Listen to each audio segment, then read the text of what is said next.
Alright guys, what is going on? Match reaction, Atletico Madrid 1, Real Madrid 1. The Madrid derby ends in a draw. And yeah, it was feisty, it was heated.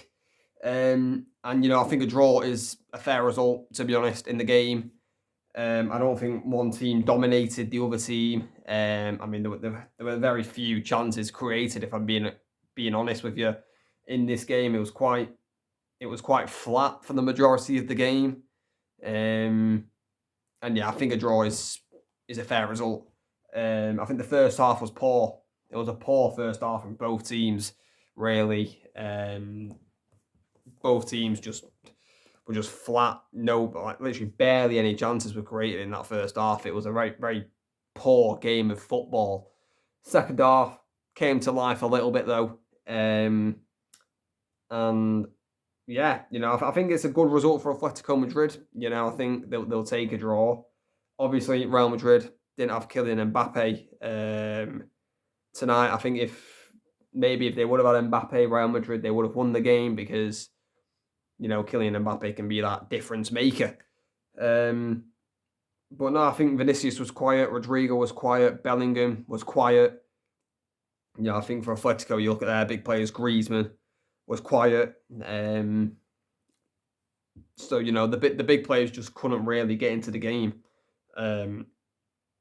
tonight, which was a shame because in these type of derby games, in a big game, you want to see the biggest players, the best players perform, and they just couldn't really find themselves into the game.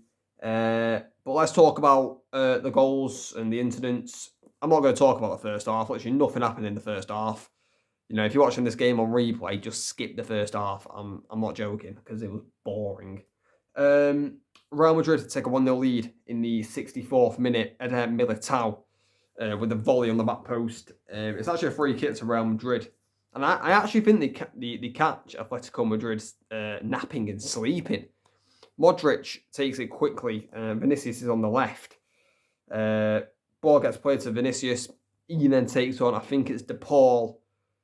Gets past De Paul far too easily. He finds that space, Vinny, far too easily. Manages to get out the cross. And, it floats all the way to the back post to Eder Militao, who's got enough time to take a touch and volley it home past Oblak. Does take a slight deflection off Llorente, which helps it go in. I think if it doesn't deflect, I think Oblak probably does save it. But you need a bit of luck sometimes, and the deflection definitely helped Real Madrid. We then had something that has never happened in a watch-along for me before. We had a stop of play because of the Atletico Madrid fans were throwing stuff at Courtois. Courtois obviously celebrated towards the Atletico Madrid fans when Militao scored, and the fans were throwing stuff on the pitch at Courtois. It's unnecessary, it's petty, it's annoying. It is annoying for viewers and for other fans at the stadium who don't do that. It's pointless, because people just want to see the game get played. Do you know what I mean? So I don't know why you're throwing stuff onto the pitch. And, it's embarrassing when Simeone and Atletico Madrid players have to come over to the fans and tell them to stop doing it. It's embarrassing when that happens. And, I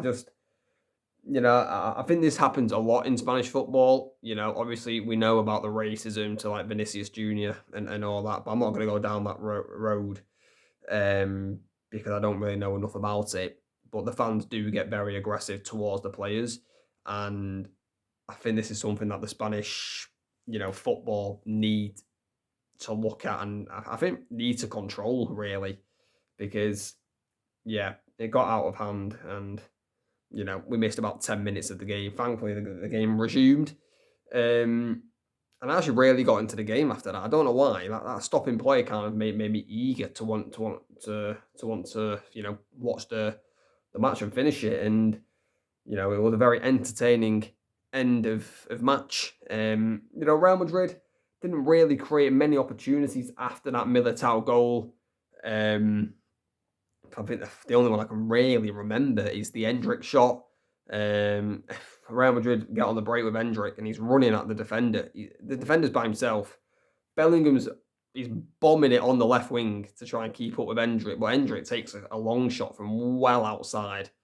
You know, you're not going to beat Oblak from there. Like, I know he's got a good shot on him, Endrick, but yeah, he should have just passed it to Bellingham. He decided to take the shot, and it went wide of the target. And then, you know, Atletico Madrid were piling on the pressure at Real Madrid. They were crossing the ball in lows, just applying that pressure. And then in the 96th minute, a substitution by Simeone, Angel Correa with the goal right at the death. It's a lovely through ball played to Correa. I'm not sure who it's by. I think it was by another substitute. And it's an untidy finish by Correa. He kind of just bobbles past Courtois and Militao and sticks it into an empty net. Courtois comes out. Correa gets round Courtois, and you can't really miss Correa. It did go to VAR. Like, initially, offside was given, and you know, when they showed a replay, I thought Correa was offside. I thought he's leaned in here. I think Rudiger held it well, and I thought Correa was offside because he leant in. But it went to VAR, and they gave the goal. You know, Rudiger's knee was playing Correa onside. And Atletico salvaged the draw. And then about 3 minutes later, Llorente gets sent off for Atletico Madrid in the 99th minute. Initially, the referee gives a yellow card. It's a really bad tackle by Llorente. Studs her up. It's on Fran Garcia. Thankfully, he was okay, Fran Garcia. But yeah, when you looked at the replay, really bad tackle by Llorente, and you know, you can clearly see why VAR told the ref to go and look at it, and ref changed his mind. But you know, very entertaining last 20 minutes. I think for the first 70 minutes, it was quite a boring game, to be honest. Not much happened. It's definitely a result Barcelona are going to take. Obviously, Barcelona lost yesterday to Osasuna, I believe, 4-2. So it's a result Barcelona will definitely be taking that draw, and you know, hopefully Barcelona can get back to winning ways next week. Whereas Real Madrid and Atletico Madrid, they'll be battling, I think, for the league. Well, I think Real Madrid will be battling for the league. Atletico, I'm not so sure. I think they're probably guaranteed third place. But yeah, guys, that was basically the game. Let me know, guys, your thoughts in the comments below. Do you guys think Real Madrid would have won the game if Kylian Mbappe was fit and played? Let me know your guys' thoughts in the comments. But guys, please like, subscribe, turn on notifications, and I'll catch you later.